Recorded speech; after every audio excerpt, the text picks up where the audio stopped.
कहीं पत्थरी आ गई है और शरीर को बहुत तकलीफ दे रही है, तो सफेद दुर्वा, जहां पानी वाला स्रोत होता है, जहां पानी भरा हुआ होता है, वहां पर एक दुर्वा लगी होती है, सफेद दुर्वा। जैसे हरी दुर्वा होती है ना गणेश जी को चढ़ाने वाली, ऐसी सफेद दुर्वा होती है। वो सफेद दुर्वा बालचंद्रेश महादेव को चंद्रमा पे से घुमाकर शिव जी को समर्पित करना है।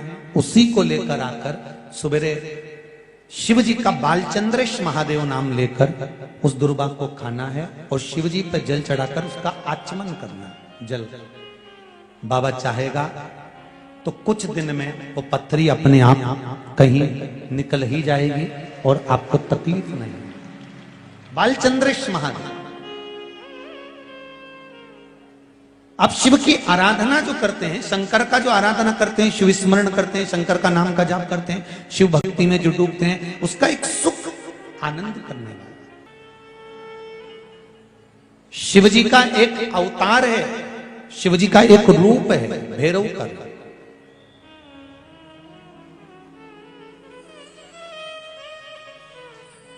यदि प्रॉपर्टी से जुड़ा हुआ कोई केस चल रहा हो, अदालत में कोई कार्रवाई चल रही हो, कोई अदालत की कार्रवाई चल रही हो और नहीं पूरी हो रही हो, तो भैरव, काल भैरव का स्मरण करना चाहिए। और भैरव मंदिर में भगवान शंकर का ही स्मरण कर कर जो पुष्प, चाहे वो लाल पुष्प हो चाहे श्वेत पुष्प हो, समर्पित करना चाहिए। जैसे विशुभ योग में किया गया सत्कर्म शुभ होता है। विशुभ योग कब आते हैं? शिव महापुराण में वर्णन किया गया है। गीता प्रेस की, गोरखपुर की गीता प्रेस शिव महापुराण की अगर किताब लेकर आएंगे तो उसमें पृष्ठ संख्या 44, पेज नंबर 44 पर विशुभ योग का वर्णन लिखा हुआ है। विशुभ योग 2 बार आता है। एक बार आएगा 21 मार्च को और दूसरी बार आता है 22 सितंबर। ये तो हो गई अंग्रेजी तारीख। हिंदी के अंतर्गत अगर देखेंगे तो चैत्र मास की नवमी और अश्विनी मास की नवमी, ये दोनों को विशुभ योग रहता है। जिस नारी को 14 साल, 15 साल, 20 साल संतान नहीं हुई हो, 18 साल हो गए हो, 12 साल हो गए हो, 10 साल हो गए हो, संतान अगर गोदी में नहीं है, तो विशुभ योग के अंतर्गत बेलपत्री के पेड़ के नीचे शंकर जी के शिवलिंग की पूजन कर कर, खीर बनाकर शंकर जी को भोग लगाकर, किसी ब्राह्मणी को उस बेलपत्री के पेड़ के नीचे भोजन कराकर, खीर खिलाकर, उन्हीं से थोड़ा सा खीर का प्रसाद मांगकर, उसी बेलपत्री के पेड़ के नीचे पति पत्नी अगर वो प्रसाद को पा लेते हैं तो उनका गर्व ठहर जाता है। ये विशुभ योग है। गीता प्रेस गोरखपुर की पृष्ठ संख्या 44। कई लोग नहीं तो फिर बाद में कहेंगे कि कहां से बोल दिया महाराज। इसलिए आजकल बोलने से पहले आप लोगों को पृष्ठ संख्या भी बता देते हैं कि इस किताब में से, इस जगह से, इस पुराण में से बोल। विशुभ योग 2 बार आता है। एक बार कब आएगा भैया? अभी मार्च के महीने में आएगा। कितनी मार्च को? 21 मार्च को। और फिर आएगा 22 सितंबर। ये विशुभ योग मानिए। विद्याध्ययन के लिए भी ये प्रबल होता है महाराज। जिसके शरीर में कहीं सफेद दाग पड़ गए हों या सफेद में कहीं शरीर में चर्म रोग हो गया हो, तो विशुभ योग के दिन का पूजन का भी प्रमाण वर्णन किया गया है।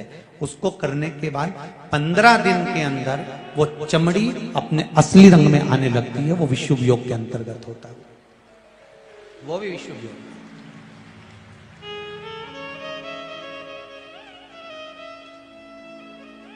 21 मार्च को आएगा। आप शिवाराधना करिए, शंकर का भजन करिए, स्मरण करिए, ये जीवन को सुख देंगे। शिव महापुराण की कथा कहते हैं, अगर थोड़ा सा जीवन में दुख आ रहा है, थोड़ा सा जीवन में कष्ट आ रहा है, तो उस कष्ट को ये ना सोचें कि कष्ट बड़ा विकट है। नहीं नहीं, शिव है हमारे साथ। भगवान शंकर की वो कहते हैं ना कि एक राजा के यहाँ एक बगीचा था, उस बगीचे में एक माली काम किया करता था। माली का काम क्या था? बगीचे में जो फल लगते थे वो राजा के यहाँ पहुंचाता।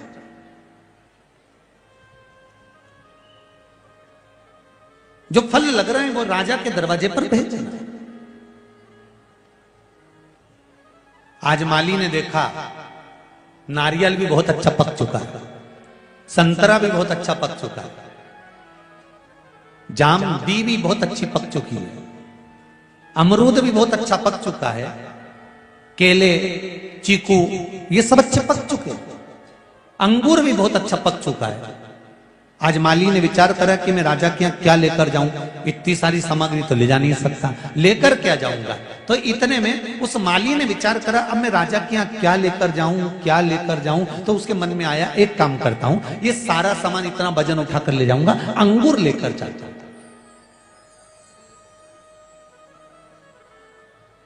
उसने डलिया में भर लिया अंगूर और अंगूर लेकर चला, और वो अंगूर राजा के पास सामने ले जाकर रख दिया। आज राजा बड़ा गुस्से में था, बहुत तेज क्रोध आ रहा था, और ना जाने क्यों चिड़चिड़ कर रहा था।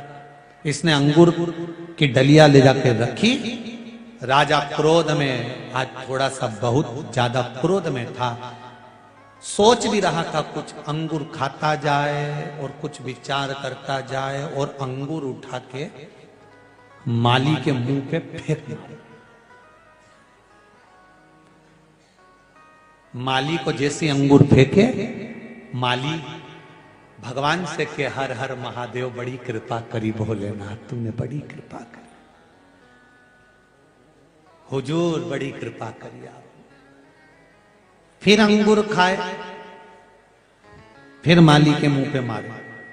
माली फिर बोले, हर हर महादेव भोलेनाथ बड़ी कृपा करी तूने, बड़ी करुणा करी हुजूर, बड़ी कृपा करी। ये फिर अंगूर खाए, फिर माली के मुंह पे मारे। माली फिर बोले, हर हर महादेव बड़ी कृपा करी नाथ, दयालु दातार बड़ी कृपा करी तूने। फिर अंगूर खाए, फिर मारे। राजा अब नहीं मारा, और राजा ने तुरंत उस माली से पूछा, ये बता, मैं तुझे अंगूर फेंक के मार रहा हूं और तू कह रहा है कि बड़ी कृपा करी दयालु दातार, बड़ी कृपा करी, ऐसा क्यों बोल रहा है? माली कहता है, महाराज भगवान की कृपा थी जो आज मैं अंगूर लेके आ गया, अगर मैं नारियल लिया आता तो।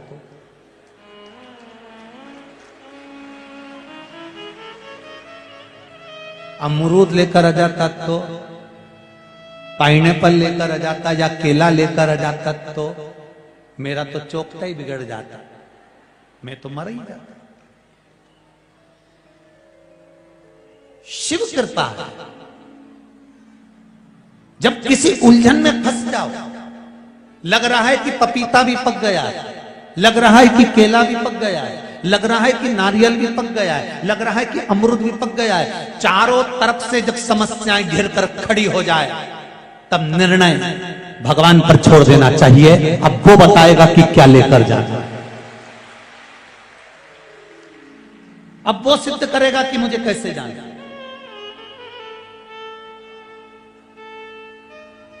और एक बात बताएं, अपने जीवन में जरूर उतारिएगा, बड़े से बड़े तकलीफ को, रोग को, बीमारी को, दुख को, कष्ट को मेरा शंकर छोटे से अंगूर पे लाकर छोड़ देता है, अगर आपकी भक्ति श्रेष्ठ है तो। आपकी अगर भक्ति श्रेष्ठ है, आपका विश्वास श्रेष्ठ है, आपका भरोसा श्रेष्ठ है, तो बड़े से बड़े दुख को, बड़े से बड़े तकलीफ को, बड़े से बड़े कष्ट को मेरा शिव छोटे से पर लाकर छोड़ देता। वो शिव है, वो घड़ी साधारण नहीं है। इसलिए कहा मैं तो बैठी थी गंगा किनारे, मैं तो बैठी थी गंगा किनारे। और उत्पल, ये दो असुर हैं, राक्षस हैं, दो असुर हैं, दो राक्षस हैं। शिव महापुराण की कथा कहती है इन दोनों ने भी ये विचार करा कि पार्वती जी बड़ी सुंदर हैं तो उनको प्राप्त किया जाए। देखिए, एक बात अपने जीवन में उतार कर रखिएगा कि सुंदरता रहे मना नहीं, पर उस सुंदरता के साथ में आपके संस्कारों की सुंदरता हो तो वो जीवन का एक आनंद देने वाली। संस्कार की भी सुंदरता हमारे जीवन को एक सुख प्रदान करती है, संस्कार की सुंदरता भी हमारे भीतर होना चाहिए। फिर निवेदन करेंगे, जिस गांव में पानी की कमी होती है वहां की फसल बिगड़ जाती है, और जिस घर में संस्कारों की कमी होती है वहां की नस्ल बिगड़ जाती है।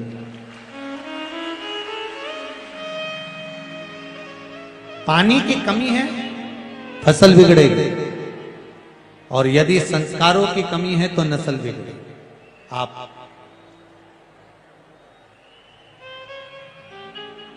करो भगवान का भजन, भगवान का स्मरण, भगवान का कीर्तन।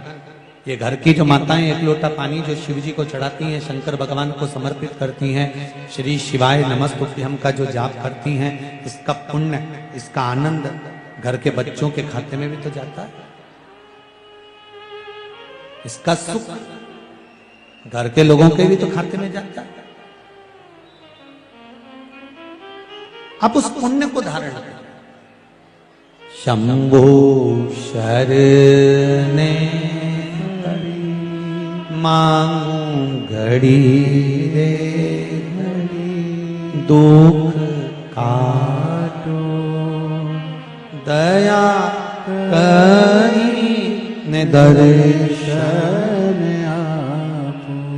विदल और उत्पल ने, माता पार्वती मैया अंदर से भोजन बनाकर बाहर आई थी और विदल और उत्पल ने उनको देख लिया, बड़ी सुंदर है। देखकर विदल और उत्पल ने आवाज लगाया, अरियो पार्वती, तुम तो बड़ी सुंदर हो, यहां कहां कैलाश पर रह रही हो? तुम्हें तो हमारे साथ में रहना चाहिए। इतना तो सुनना था। पार्वती जी के नयन में जल भरे, शिव जी ने आकर देखा, तब माता पार्वती और शंकर ने कुंदुक फेंक कर मारा, और वो कुंदुक फेंक कर मारा तो विदल और उत्पल तो शांत हो गए। वो कुंदुक शंकर भगवान के चरणारविंद के पास जाकर रखाता है तो शिव जी का नाम कुंदकेश्वर हो जाता है। क्या नाम पड़ गया? जम के बोलो जरा, कुंदकेश्वर, कुंदुक प्रहार।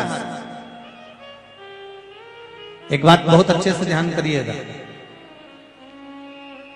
अगर आपको लगता है कि थोड़ी सी संपदा की कमी हो रही है, कोई काम नहीं बन रहा, पैसा नहीं आ रहा, या व्यापार नहीं चल रहा, या घर में पैसे नहीं ठहर रहे, या लक्ष्मी का आवक नहीं हो पा रहा है, लक्ष्मी नहीं टिक पा रही, लक्ष्मी नहीं आ पा रही है, लक्ष्मी का प्रभाव कम पड़ पा रहा है, तो एक बेलपत्र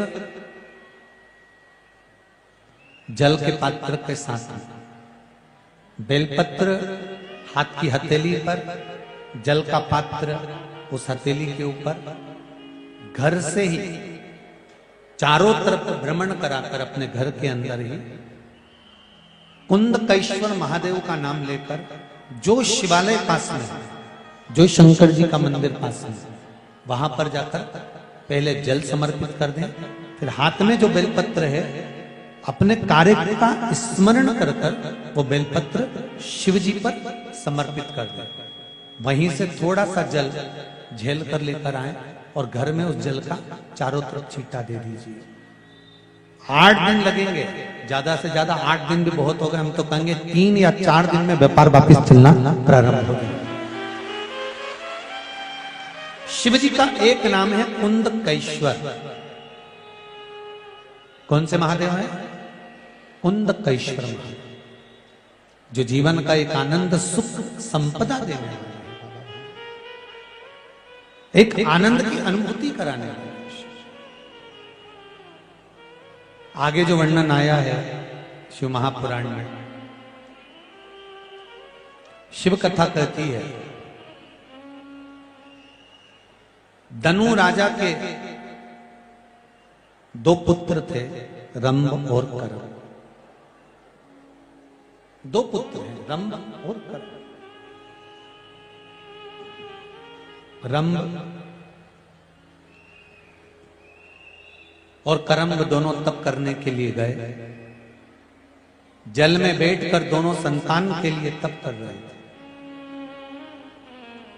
एक बात और अच्छे से समझ लीजिएगा थोड़ा सा, आप जो भी भजन करते हैं, जो भी स्मरण करते हैं, जो मंत्र जाप करते हैं, जो मूल मंत्र का जाप करते हो, उसको जपने के साथ में अगर आप स्मरण कर रहे हैं, जप रहे हैं, जपने के साथ में भगवान के प्रति उसका विश्वास पूर्ण होना चाहिए। देखो एक पत्र आया,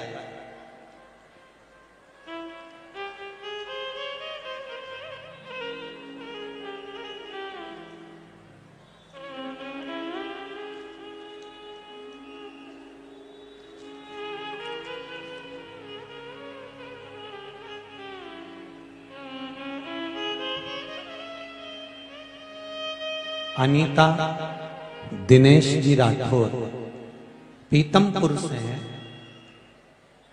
कहीं बैठी हैं? हाथ उठाइएगा अगर कहीं बैठी हो तो।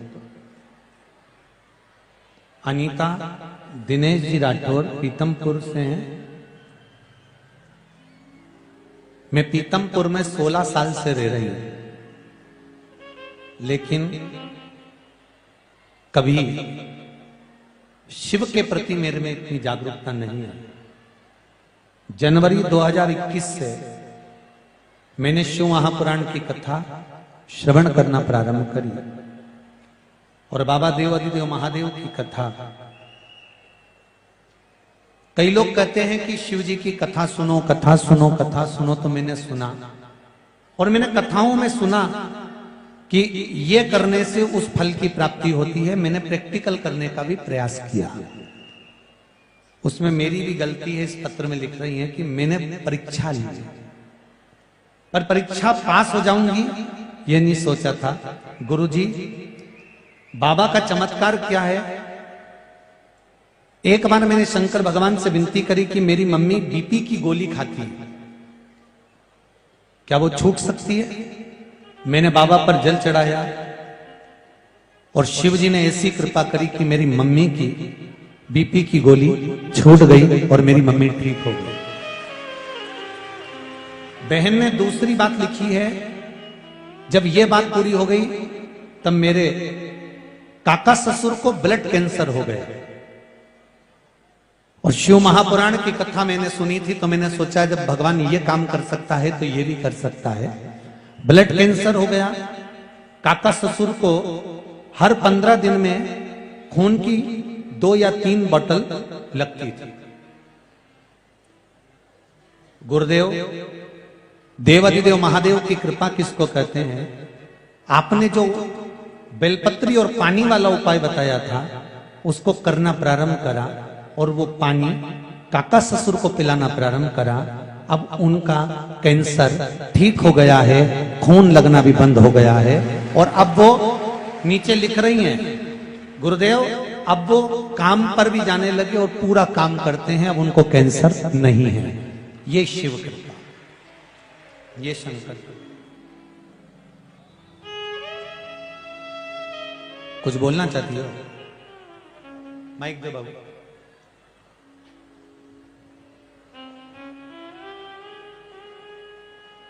शीघ्र दो, शीघ्र दो। यही नहीं,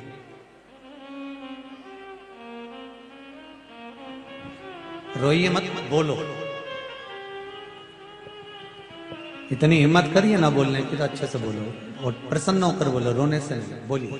श्री शिवाय नमस्तुभ्यम पंडित जी। श्री शिवाय नमस्तुभ्यम। बाबू कहाँ से आई हो? जी पंडित जी, मैं देवास से आई हूँ। बोलिए। मैंने बहुत कोशिश करी थी वहाँ शिविर में आने की, रुद्राभिषेक के लिए, लेकिन नहीं हो पाया। और मैं सोच भी नहीं पाई कि मुझे फिर से दोबारा मौका मिलेगा। श्री शिवाय नमस्तुभ्यम पंडित जी। श्री शिवाय नमस्तुभ्यम। आपका चरण स्पर्श करना चाहती हूँ पंडित जी। मैं बहुत तकलीफों से गुजर चुकी हूँ, और कहीं जाकर आपकी कथा का मुझे किसी ने बोला कि YouTube फेसबुक पर शिव महापुराण कथा चल रही है। जब से शिव महापुराण से जुड़ी हूँ पंडित जी, जब से बहुत बहुत फायदा हुआ पंडित जी, मैं बता भी नहीं सकती हूँ। तो बस तो खुश होइए, रोना नहीं, छोड़ो बाबा पर। लेकिन अभी बहुत सारी समस्या ऐसी है पंडित जी, जो आगे आगे आगे आगे आई जाती। मेरी बेटी है 12-13 साल की, तुलसी राठौड़, उसे ऐसी समस्या है, आए दिन डॉक्टर में पैसा लगाना पड़ता है पंडित जी। जब बाबा पर इतना विश्वास है ना, तो बाबा पर भरोसा है और बाबा यहाँ तक लेकर आए जी जी, तो इतना विश्वास कर जाना कि यहाँ से जाने के बाद में 3 महीने बाद आप वापस कुबेरेश्वर धाम आ जाओगे, ठीक करेगा। हर हर महादेव। बैठिए बैठिए। शंभू है, अब दिल से उसको पुकारिए, अब दिल से उसको कहिए, वो सुने। शंभो शरण पड़ी, मांगू घड़ी रे घड़ी, दुख काटो, दया करी निदर्शन। अगर शिव ने कृपा, जैसे बहन कह रही हैं कि बाबा ने साथ दिया है, तकलीफ आई तो साथ उसी ने दिया है ना, फिर क्या सोचें। भागवत कथा किस किसने सुनी है? जरा हाथ उठाओ। श्रीमद् भागवत जिसने सुनी है, सबने सुनी है? धर लो, वापिस धर लो। ठीक है। भागवत जी में पंडित जी एक प्रसंग सुनाते हैं कि भगवान कृष्ण कालिया नाग को मारने के लिए एक कदम के पेड़ के ऊपर चढ़े और फिर गेंद को लेने के लिए कूद पड़े। बोलो सही है कि गलत है? अरे बोलो तो सही जीजियो, सही है नहीं? हाँ नहीं, कथा कहीं गड़बड़ होनी ना तो तुम तो बिल्कुल बोल दिया करो कि कथा गड़बड़ हो गई, ठीक है? तो महाराज सुधर जाएगा।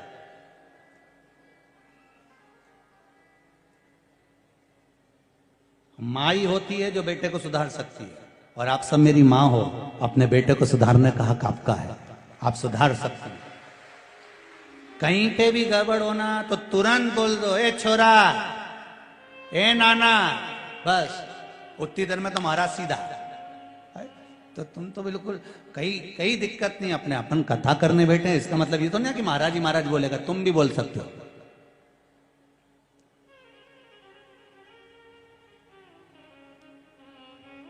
कदम के पेड़ के ऊपर भगवान कृष्ण चढ़ गए और वो गेंद को लेने के लिए कूद पड़े। श्रीमद् भागवत कथा में आता है कि यमुना जी के घाट पर कालिया नाग के विष से यमुना इतनी विषैली हो गई थी कि जितने घाट पर जितने पेड़ थे, जितने वृक्ष लगे थे, वो सारे के सारे सूख चुके थे। जितने वृक्ष, जितने पेड़ लगे थे यमुना जी के घाट पर, वो सब सूख चुके थे। केवल एक वृक्ष ऐसा था कदम का यमुना जी के घाट पर, जिस पेड़ पर, जिस वृक्ष पर मेरा ठाकुर, मेरा कृष्ण चढ़ा था, बस वो वृक्ष हरा भरा था और उसी पर मेरा कन्हैया चढ़कर यमुना जी में कूदा था। एक वृक्ष।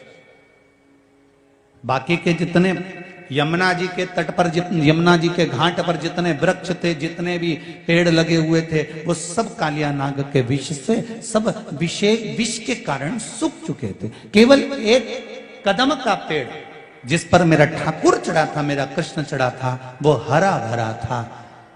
जब कन्हैया वापिस लौट कर आए, गेंद लेकर आए, कालिया नाग को भगाए, तब राधा जी ने पूछ लिया, ठाकुर एक बात बताओ, यमुना जी के आसपास के सारे वृक्ष कालिया नाग के विष से सूख चुके थे, फिर ये वृक्ष हरा भरा क्यों था?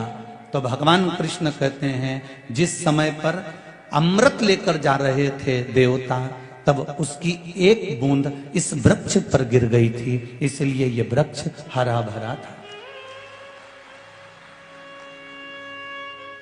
अब ये तो हो गई भागवत कथा।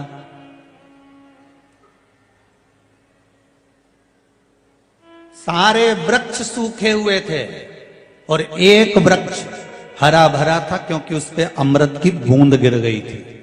शिव महापुराण की कथा कहती है, जिस पर शिव महापुराण की, शंकर की करुणा की अगर बूंद गिर जाती है, दुनिया सूख जाए पर वो नहीं सूख पाता जिस पर गिरी है अमृत की। आप शिव की आराधना करो,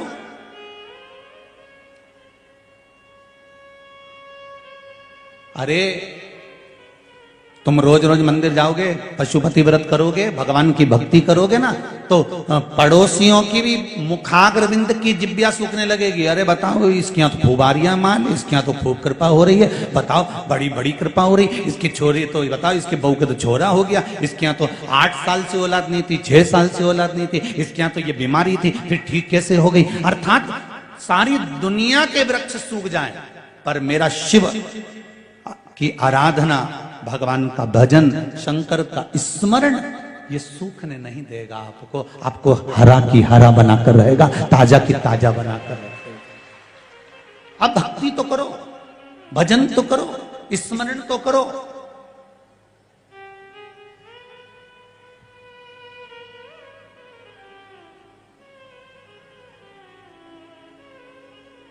आप भगवान की भक्ति में डूबना प्रारंभ करिए, दुनिया का सारा आनंद आपके पास में पहुंच जाएगा।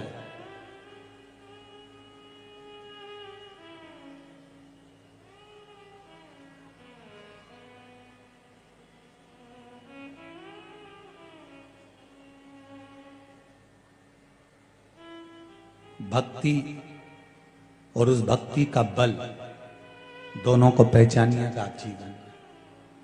जिस मंत्र को आप जपते हो, श्री शिवाय नमस्तुभ्यम जप रहे हो, चाहे पंचाक्षर नमः शिवाय जप रहे हो, चाहे षडाक्षर ओम नमः शिवाय जप रहे हो, चाहे 12 अक्षर ओम नमो भगवते वासुदेवाय जप रहे हो, चाहे गायत्री मंत्र का जाप कर रहे हो, चाहे महामृत्युंजय मंत्र का जाप कर रहे हो, आप जिस मंत्र को जप रहे हो, मंत्र कोई साधारण नहीं है।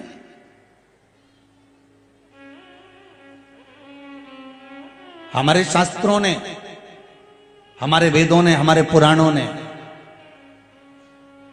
जिन मंत्रों का निर्माण करा है, जिन मंत्रों को हमें दिया है, वो मंत्र साधारण नहीं हो सकते। बस भगवान भोलेनाथ जी से इतनी सी प्रार्थना है, इतनी सी विनती है कि इन मंत्रों को दुनिया के लोग संजो कर रखें।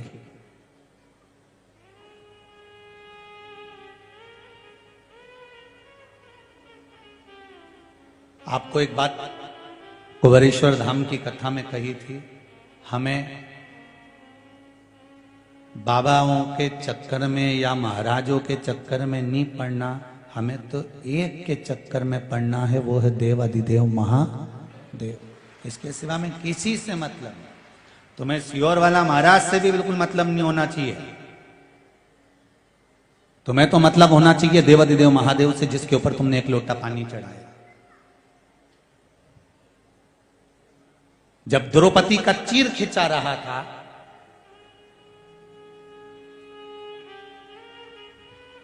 जिस समय पांडव और कौरव जुआ खेलने जा रहे हैं,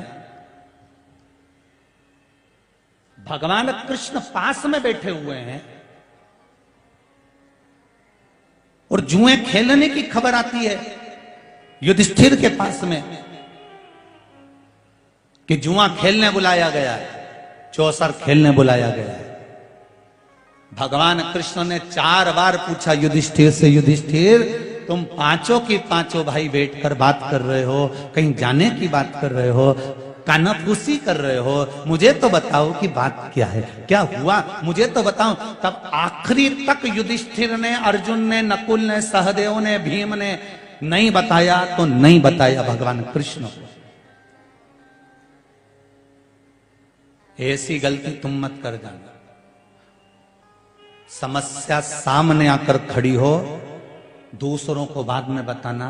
पहले तुम्हारे घर में जो भोलेनाथ जी का शिवलिंग रखा हो, भले इतना सा हो, छोटा सा हो, पीतल का हो, पाषाण का हो, चाहे स्फटिक का हो, चाहे मोती का हो, चाहे मट्टी का हो, जिस कंकर को तुम पूज रहे हो शंकर मानकर, तुम जिस शिव की आराधना कर रहे हो, या जिस मंदिर में जाकर तुम एक लोटा पानी चढ़ा रहे हो, तुम्हारे जीवन में जिस दिन समस्या आकर खड़ी हो जाए, तुम पांडवों जैसी गलती मत कर जाना कि उन्होंने कृष्ण पास में था और उसको नहीं बताया, मेरा कन्हैया पास में था और उनको नहीं बताया। वो गलती तुम्हें नहीं करना। तुम्हारे पास जैसे ही समस्या आए, जैसे ही कोई विकट समस्या आकर खड़ी हो जाए, एक लोटा पानी भरना, शंकर के मंदिर चली जाना और पानी चढ़ाते चढ़ाते कह देना ये समस्या उलझ गई, मेरी ये समस्या उलझ गई है भोलेनाथ।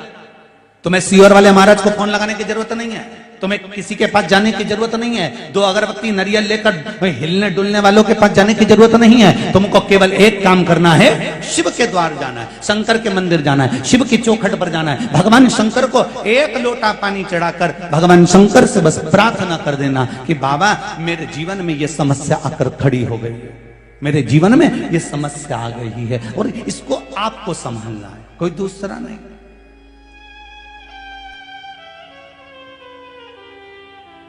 पांडवों ने गलती कर दी और देखो भगवान कृष्ण 4 बार पूछ रहे हैं, बोलो पांडव, ए युधिष्ठिर बोल क्या हो गया?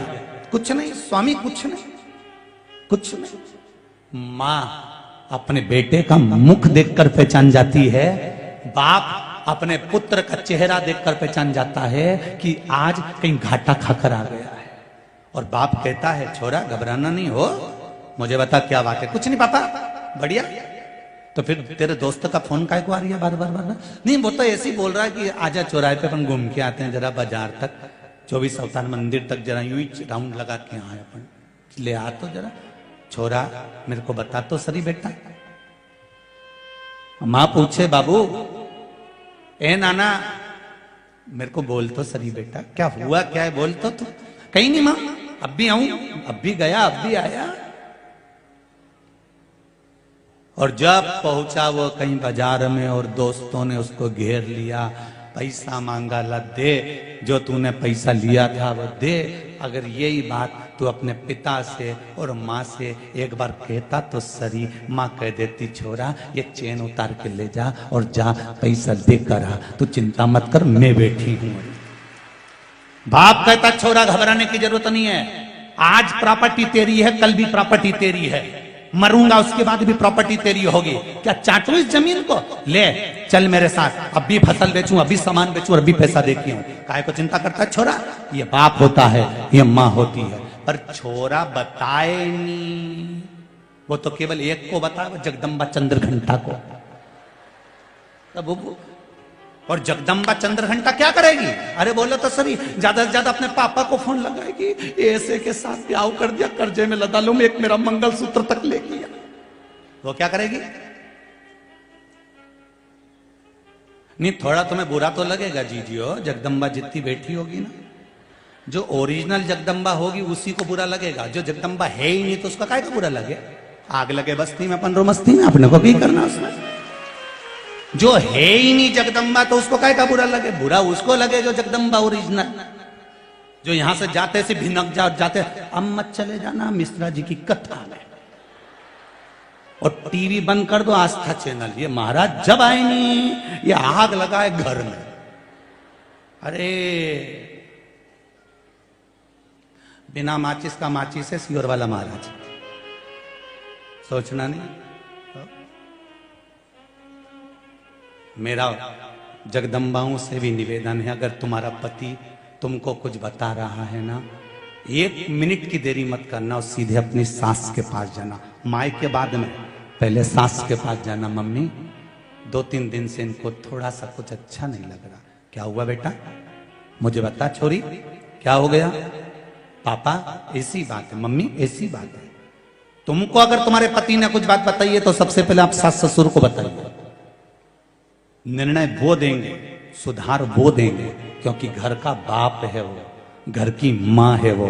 उसने धूप में बाल सफेद नहीं करे, जिंदगी खपा दी तुमको बड़ा करने में, तुमको पाल पोस कर आगे लाने, पूरी जिंदगी गवा दी उस माता पिता ने तुमको आगे लाने के लिए। चिंता मत करना, दुख आए। भगवान कृष्ण ने 4 बार कहा मुझे बताओ क्या बात है। कुछ नहीं प्रभु, बढ़िया एकदम, कहीं नहीं, कहीं नहीं, कहीं नहीं, और कहीं नहीं करता रिया। भगवान जाने लगे कहां, जहां युधिष्ठिर जा रहे थे उनके साथ में कृष्ण जा रहे हैं। युधिष्ठिर ने अर्जुन से कहा कृष्ण साथ जा रहे हैं, इनके सामने चौसर कैसे खेलेंगे, जुआ कैसे खेलेंगे। एक काम करो अर्जुन, तुम भगवान कृष्ण से कह दो कि तुम बाहर ही रुक जाओ। अर्जुन गए दौड़ते दौड़ते, द्वारकाधीश की जय हो। सखा मित्र अर्जुन, क्या बात है। अर्जुन ने कहा प्रभु कहां जा रहे हो। भगवान बोले दुर्योधन की सभा में, धृतराष्ट्र की हस्तिनापुर की पावन सभा में जा रहा हूं। मैंने सुना है आज कुछ होने वाला है। भगवान को तो सब मालूम था, पर के तो सभी कुछ होने वाला है। अर्जुन ने कहा द्वारकानाथ से प्रभु हाथ जोड़ के निवेदन करता हूं आप बाहर रहना, हम अंदर जा रहे हैं। भगवान कहने लगे मेरी जरूरत है अंदर, मैं चलूंगा नहीं। अर्जुन ने कहा हाथ जोड़कर निवेदन करता हूं पांडवों की ओर से, जब तक तुम्हें बुलाए नहीं तब तक तुम अंदर आना मत। हम बुलाएं तब आना, ऐसे मत आ जाना। आपको मेरा वचन देना पड़ेगा, मेरे शीश की सौगंध है आपको, मैं आपको सौगंध देता हूं। अर्जुन कहते हैं जब तक बुलाए नहीं तब तक अंदर आना मती। भगवान कृष्ण आंख में आंसू भर लिए। हस्तिनापुर के दरवाजे के बाहर एक कुर्सी लगी हुई थी, सिंहासन लगा हुआ था, जिसको वेटिंग सीट कहते हैं, वेट करने के लिए वहां बैठ गए। अंदर चौसर चालू हुई। पांडव हारने लगे, कौरव जीतने लगे। फिर कौरव हारने लगे, पांडव जीतने लगे। पांडव जब जीतने लगे इतनी देर में दुर्योधन ने कह दिया अब मेरा मामा खेलेगा, शकुनी मामा खेलेगा। भगवान कुर्सी पे से खड़े हो गए कि अकल आएगी पांडवों को। जब ये दुर्योधन कह रहा है कि मेरा मामा खेलेगा, तो पांडव चिल्लाकर कहेंगे हमारा द्वारकानाथ खेलेगा। भगवान खड़े हो गए कि अब मेरे पांडव कहेंगे कि अब द्वारकाधीश चौसर खेलने के लिए आएगा, अब मुझे ये बुलाएंगे। पर ये खेल खेल के हार गए, सब कुछ हार गए, द्रौपदी को भी हार गए। तब तक इन्होंने कृष्ण को नहीं बुलाया। कृष्ण आंख से आंसू बहाते रहे, छटपटाते रहे, आवाज तो दे दो मुझको, मैं आ जाऊंगा, तुम बुलाओ तो मुझको, मैं आ जाऊंगा। नहीं आए। तब आखिरी में द्रौपदी का जब चीर खिंचाने लगा और द्रौपदी रोती हुई गुरु द्रोणाचार्य के सामने पहुंची, गुरुदेव आप तो साथ दे दो। भीष्म पितामह ने मना कर दिया कि जैसा खाया अन्न वैसा हो गया। मन मैं नहीं बोल सकता, सबने मना कर दिया। धृतराष्ट्र गांधारी ने भी मना कर दिया। गुरुदेव आपने गुरु मंत्र दिया है, आपकी शिष्या को मैंने गुरु मंत्र लिया है, कम से कम कोई साथ नहीं देता, गुरुदेव आप तो साथ दे दो। तो गुरु द्रोणाचार्य ने कहा सुन बेटा, मैं तेरा गुरु हूं, मैं भी तेरा साथ नहीं दूंगा। बहुत अच्छे से सुन लेना रही देपालपुर वाली जी, सियोर वाला महाराज तुम्हारा साथ नहीं देगा, आज भी लिख के रख लो। जो गुरु द्रोणाचार्य ने कहा था, और कहीं का महाराज तुमसे कहे कि हम बैठे हैं तुम तो जाओ, हम बैठे हैं तुम तो करो ये काम, तो समझ लेना कि 2-4 रटेची का काम।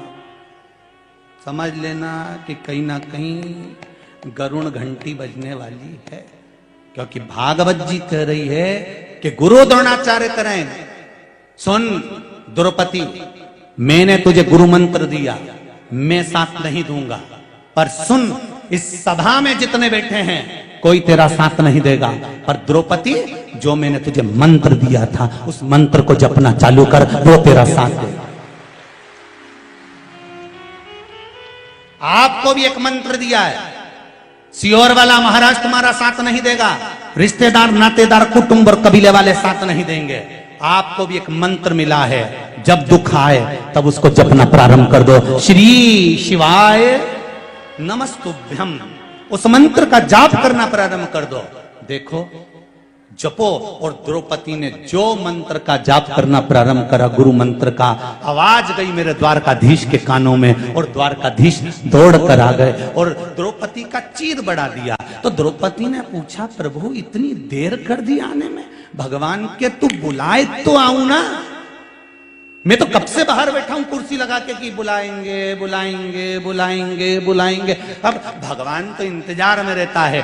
आप सबसे निवेदन है, मेरा भोलेनाथ भी तुम्हारे इंतजार में बैठा है, मेरा शंभु मेरा शंकर भी तुम्हारे इंतजार में बैठा है, मेरा चार भुजानाथ तुम्हारे इंतजार में बैठा है, मेरा सांवरिया सेठ तुम्हारे इंतजार में बैठा है, मेरा नाथ द्वारे का श्रीजी बाबा तुम्हारे इंतजार में बैठा है, मेरा गोवर्धननाथ तुम्हारे इंतजार में बैठा है, मेरा द्वारकानाथ तुम्हारे इंतजार में बैठा है। तुम एक बार दिल से पुकारो तो शरीर तुम्हारे सामने आकर खड़ा हो जाएगा। उसको बुलाओ तो,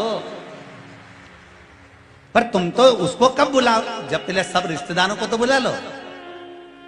सारा रिश्तेदार इकट्ठा कर लिया, जब डोकरी निपटी, जब बूढ़ी अम्मा के प्राण छूटे ना, तो सबको फोन लगा के पूछे, मामी जी मम्मी 2 दिन से कुछ नहीं खा रही, ऐसा लग रहा है अंतिम सांसें चली, डॉक्टर भी बोल दिया अब तो निपटने वाली।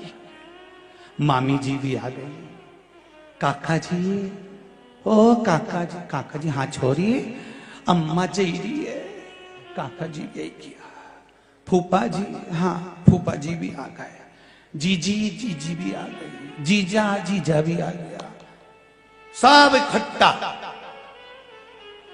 मरने वाले के प्राण छूट रहे हैं, सब उसके पलंग के आसपास खड़े हैं। इधर से कोई आवाज लगा रहा, जीजी बोलो तो एक बार देखो तुम्हारा छोरा खड़ा। जीजी उस छोरा को देखे और आंख में से आंसू बहाए, बोल तो सके नहीं, अंतिम समय में आंख में से आंसू गिर रहा। तो इतने में मौसी बोली, देखो छोरा को पहचान गई। अरे क्या पहचान गई? आंख में आंसू इसलिए आ रहा है कि इनके लिए जोड़ जोड़ के मर गई, कभी मुख से राम नाम और कृष्ण नाम नहीं लिया, इसलिए आज ऐसे जाना पड़ रहा।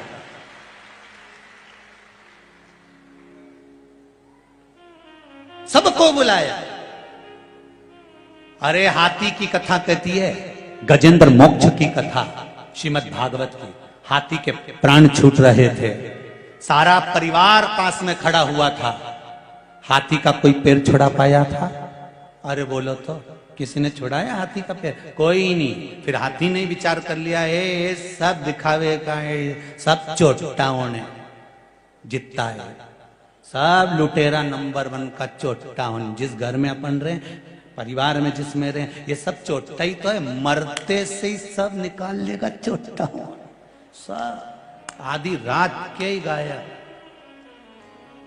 और आखिरी में भी नहीं छोड़ेंगे। आग लगाकर आने के बाद में तीसरे दिन फिर पहुंच जाएंगे, डंडा लेके, फावड़ा लेके, खारी समेटने नहीं, देखने जाए, देखो कहीं सोना की बाली तो नहीं दी। जब इनके कहीं नहीं मिले, तब 2-4 हड्डी उठा के लिए आए और घर पे आके फिर मीटिंग करें, हरिद्वार ले जाएं कि नेमावर ले जाएं कि नर्मदा जी ले जाएं। और अम्मा कहती मर गई, छोरा एक बार मुझे नर्मदा नहवाला, एक बार हरिद्वार ले जा, एक बार इलाहाबाद प्रयागराज ले जा। नहीं ले गया, और अब हड्डियों को ले जा रहा, और इतने प्रेम से ले जा रहा, सीट बुक करा ट्रेन की। चाय पिए तो पहले अम्मा को पिलाए, वो 4 हड्डियों को। रोटी खाए तो पहले उनकी पत्तल निकाले, और क्या क्या अम्मा खा लो। अम्मा भी मन में सोच रही, जिंदा थी तब नहीं ले गया, और अब लोटा में भर के ले जा रहा है। अम्मा ने भी सोच लिया, तू भले मुझे गंगा छोड़िया, चाहे गया जी छोड़िया, कहीं नहीं जाऊंगी, यहीं देपालपुर में तेरी छाती पे मुंह डालूंगी, जा जा जा, नहीं जाऊंगी, जा। अब सारा महाराजों से पूछती फिर रही, बताओ क्या हो गया? पितृदोष लग गया। तो हम तो अम्मा जी के तो गंगा जी छोड़िया है, नी गई डोकरी, नी गई, आ गई वापिस।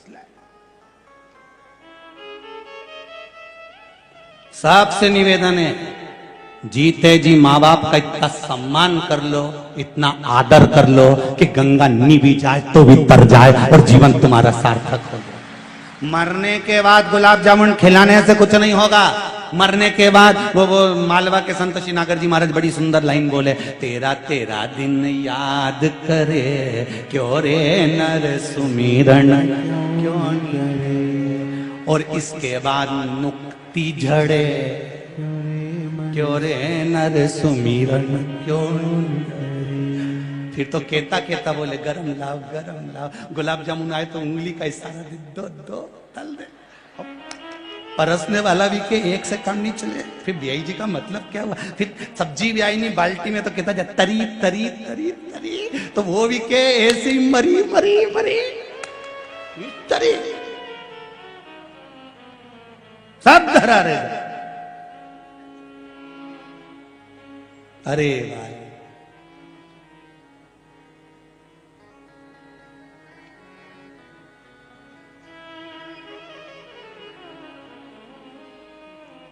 सब पड़ा है, किस काम का। जीते जी सेवा करो माता पिता की, जीते जी आदर करो माता पिता का। घर के जितने बड़े बुजुर्ग बैठे हैं इनका सम्मान करना प्रारंभ कर दो। घर में भले जेठ हो जेठानी हो जो भी हो, तुम्हारे से छोटे हो चाहे बड़े हो, सबका आदर करना प्रारंभ कर दो, सम्मान करना प्रारंभ कर दो। वाणी में मिठास लेकर आओ।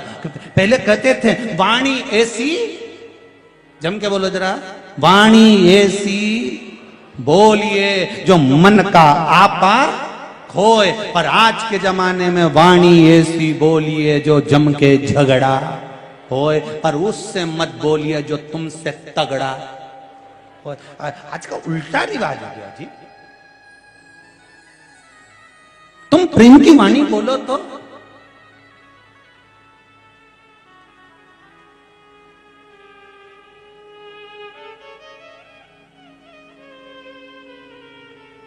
रे मन मुसाफिर निकलना पड़ेगा, काया कुटीर खाली करना पड़ेगा।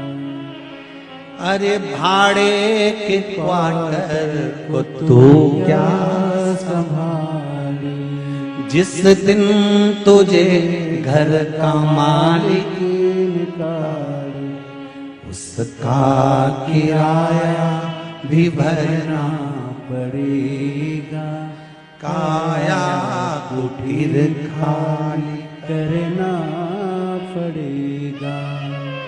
आएगा नोटिस जमानत न होगी, पल्ले में तेरी कुछ अमानत न होगी, जैसा की कैद तुझे चढ़ना पड़ेगा, काया कुटीर खाली करना पड़ेगा।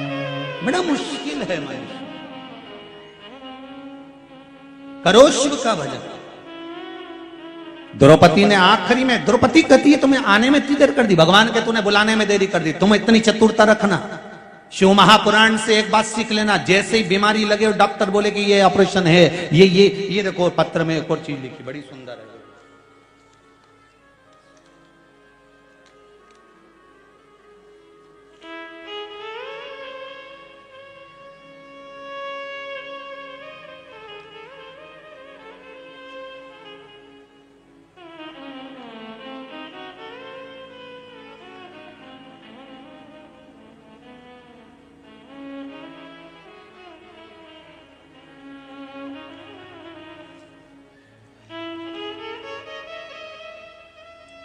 परिनीता वर्मा, महू इंदौर से, कहीं बैठी हो तो हाथ उठा सकती हैं। परिनीता वर्मा, महू इंदौर से,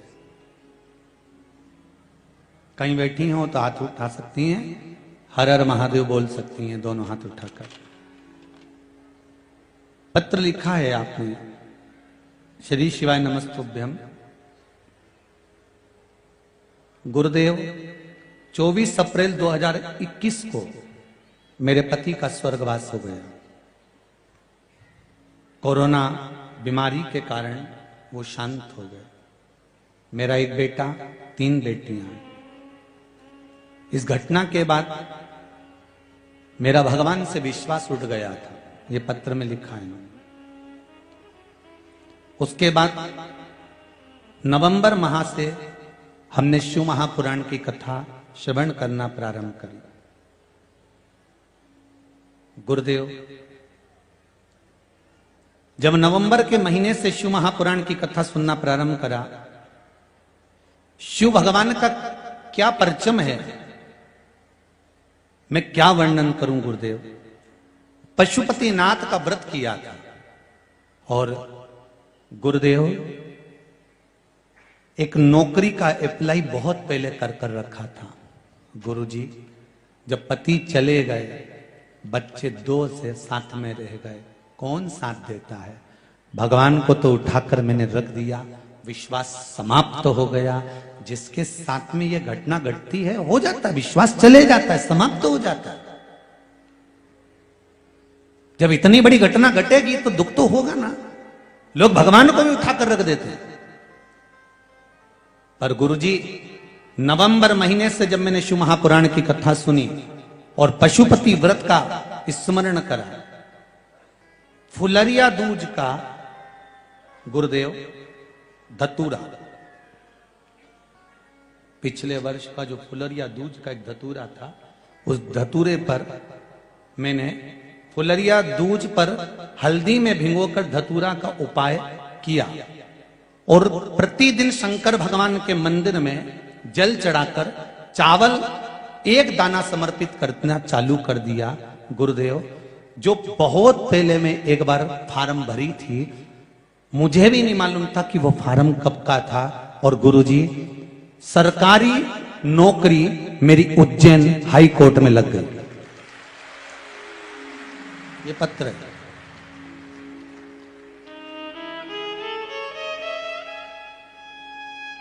अब जरा ध्यान दें, कौन लगवा रहा है। आज के जमाने में तो नौकरी, वो भी सरकारी, दादा बद्दी वाली जो चप्पल होती है ना, वो में 15 छेकड़ा हो जाए।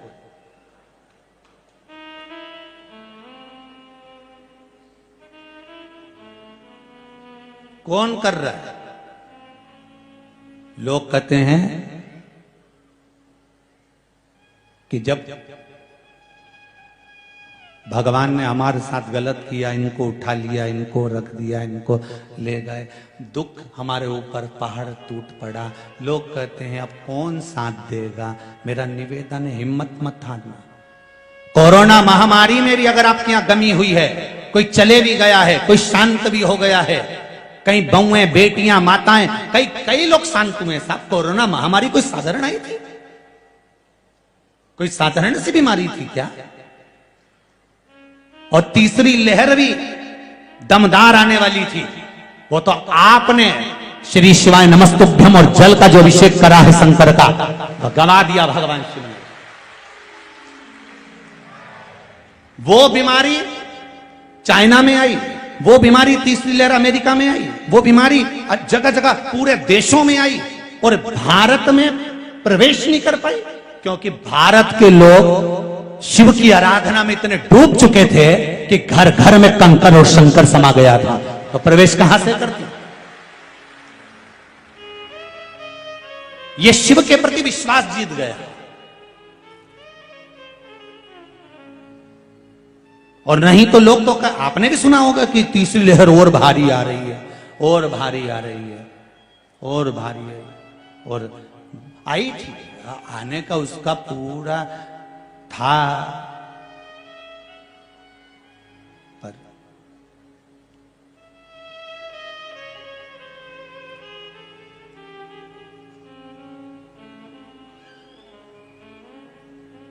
भोलेनाथ दया करना,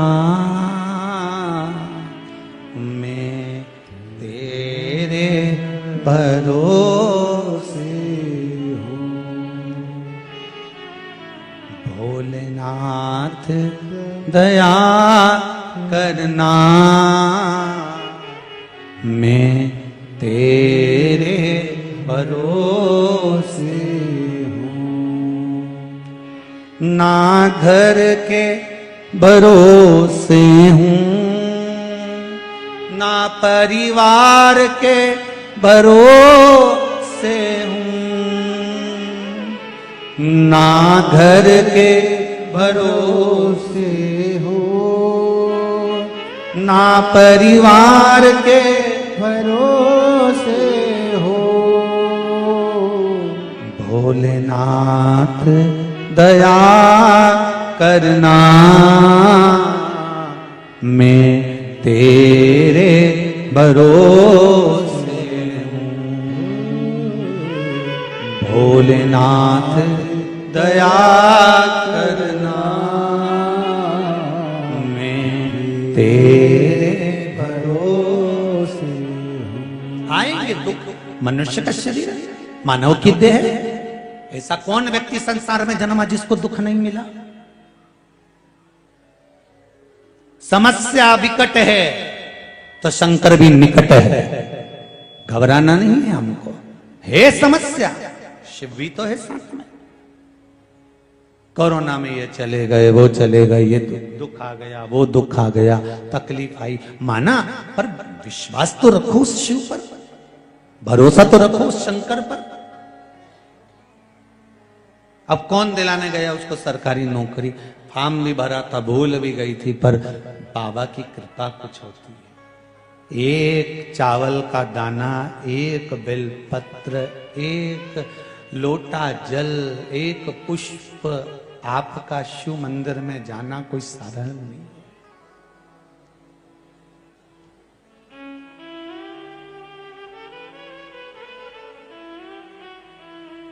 कोई साधारण नहीं।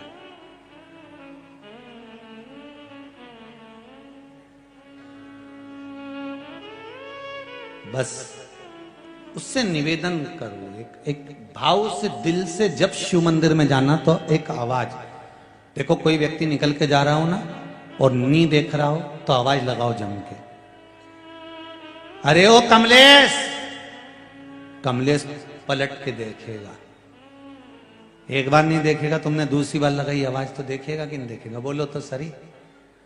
वो नहीं देखा दूसरी बार भी तो तुम और जम के चिल्ला दो, कमलेश।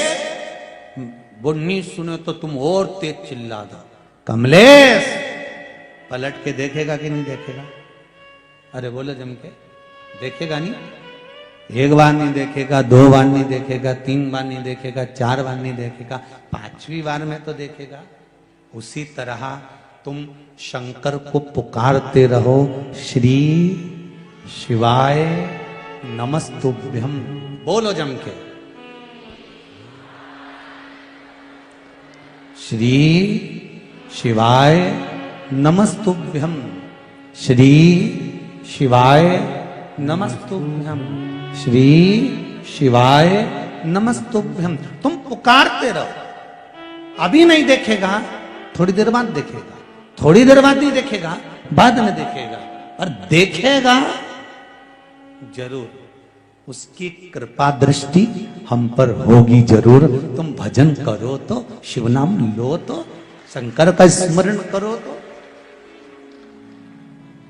भगवान शिव से तुम निवेदन तो करो, उससे जाकर विनती तो करो, उससे जाकर प्रार्थना तो करो।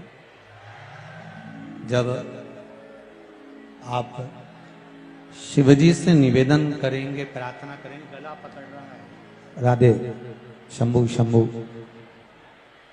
जब आप शिवजी से निवेदन करेंगे, प्रार्थना करेंगे, तो शिव उसको स्वीकार करेगा। आप भगवान को पुकारो तो, तुम आना भोले बाबा मेरे मकान में, तेरा डमरू डम डम बाजे सारे जहान में।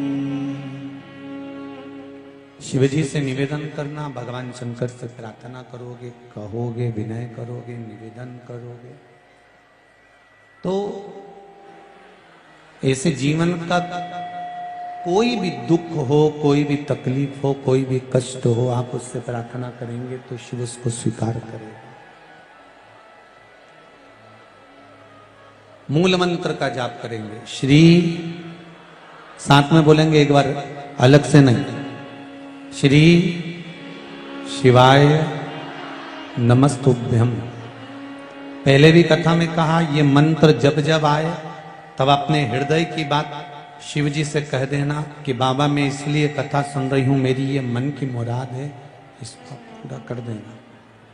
ये मन की मुराद है, इसको पूरा कर देना। साथ में बोलेंगे, श्री शिवाय नमस्तुभ्यम, श्री शिवाय नमस्तुभ्यम, श्री शिवाय नमस्तुभ्यम। भगवान देवाधिदेव महादेव से कहेंगे तो वो स्वीकार करेगा। शिव ओघड़ी है, शिव दयालु है, शिव दातार है, शिव करुणा सागर है, और उसकी करुणा के बिना कुछ नहीं हो सकता।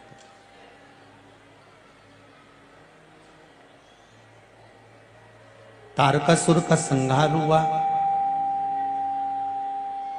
तारकासुर के प्राण छूटे। भगवान शंकर एक बार बड़े आनंद के साथ में विराजमान थे और शिव जी बैठे हुए थे। उनके नेत्र बंद थे और नेत्र बंद होने के साथ में आंख से, नेत्र से एक अश्रु नीचे गिर गया, जिससे अंधकासुर का जन्म हो गया, अंधकासुर प्रकट हो गया, जिससे अंधकासुर का प्रागट्य हो गया। पार्वती जी ने उसको गोदी में ले लिया।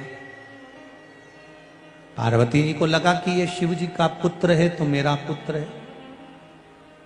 एक बात बहुत अच्छे से ध्यान करिएगा, जीते जी तुमने जो दे दिया, अपने जीते जी तुमने जो दिया है, जो तुमने दान करा है, जो तुमने पुण्य करा है, जो तुमने सत्कर्म करा है, जो तुमने भजन करा है, जो तुमने कीर्तन करा है, अपने जीते जी जो तुमने दिया है, वो एक अलग प्रसंग हो जाता। मरने के बाद अगर कोई दे तो उसकी कोई गारंटी नहीं कि तुम्हारे खाते में गया कि नहीं गया।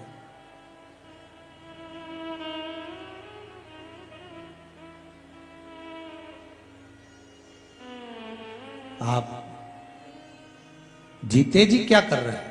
आपने जीते जी कितना भजन करा, कितना कीर्तन करा, कितना स्मरण करा, कीर्तन नाम जाप करा, कितना भगवत स्मरण करा, ये आपके ऊपर।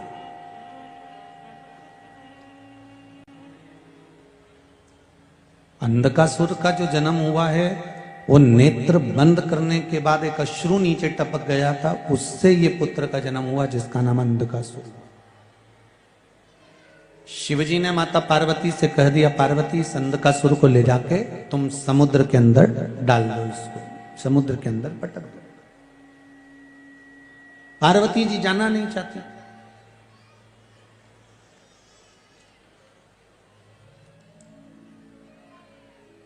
शिवजी ने फिर कहा, पार्वती इस अंधकासुर को ले जाकर समुद्र के अंदर डाल दीजिए। पार्वती जी फिर भी नहीं गई।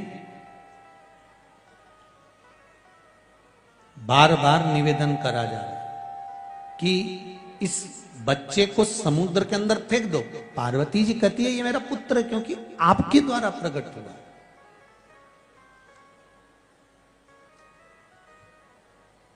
और जो आपके द्वारा प्रकट हुआ है तो वो तो मेरा पुत्र ही हुआ ना। इसको मैं कैसे समुद्र के अंदर डाल सकती हूँ, इसको कैसे समुद्र के अंदर फेंक सकती हूँ। शंकर भगवान ने कहा, सुनो पार्वती, ये मेरे नेत्र बंद करने के बाद प्रकटा। अगर नेत्र खुले रहते और तब ये प्रकट होता ना तो मैं इसको रोक लेता। पर ये मेरे नेत्र बंद करने के बाद प्रकटा है, इसलिए इसको ले जाकर आप समुद्र के अंदर डाल दीजिए महाराज। तब पार्वती जी ने उस बालक को ले जाकर समुद्र में फेंक दिया, समुद्र में डाल दिया। और समुद्र में जब बालक को डाला, उसी में हिरण्याक्ष रहता था। उस हिरण्याक्ष ने उस बालक को पाल पोस कर बड़ा करा। भगवान का वह अवतार हुआ, उस अवतार में हिरण्याक्ष को मार दिया गया।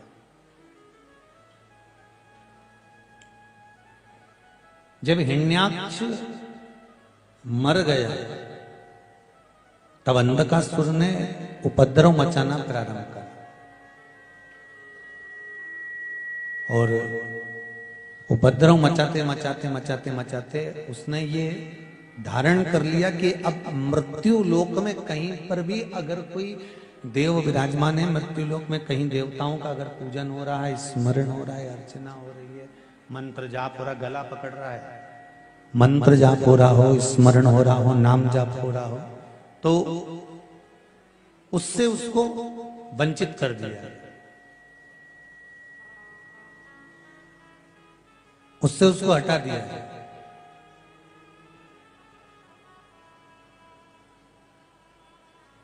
सारे मंदिर, सारे देवालय सब तोड़वा दिया, सब टूट गए। अब एक समझने वाली बात है, ये आपकी और हमारी, जितने लोग कथा श्रवण कर रहे हैं वो भी अच्छे से समझ लें और अपन सब अच्छे से इसको ध्यान कर लें कि ये जरूरी नहीं है कि कोई पिता अगर धर्मात्मा है, अगर कोई पिता धर्मात्मा है तो उसकी औलाद भी धर्मात्मा हो। जितने लोग कथा सुन रहे हैं जरा सावधानी से सुनना और इस बात पर विशेष ध्यान रखना। एक विद्वान का पुत्र विद्वान होगा ये पक्का नहीं।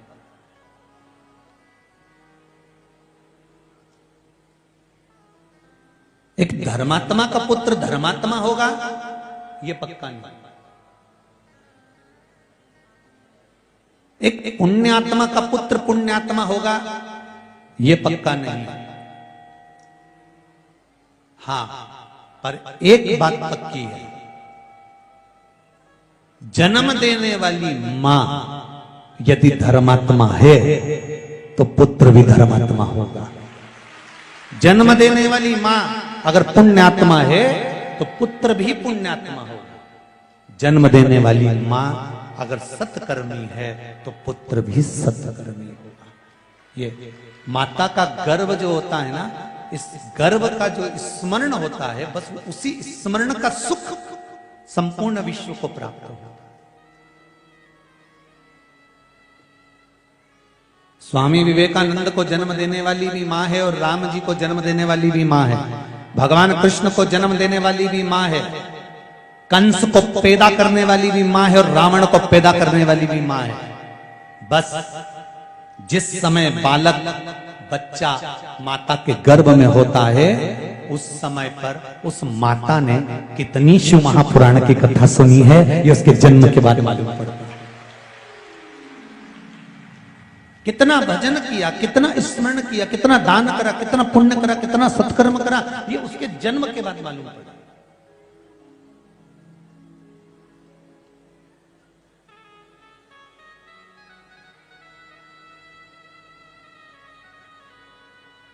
गर्भ का ज्ञान था प्रहलाद जी महाराज को, गर्भ का ज्ञान था प्रहलाद जी महाराज को, इसलिए गर्भ के ज्ञान के कारण प्रहलाद,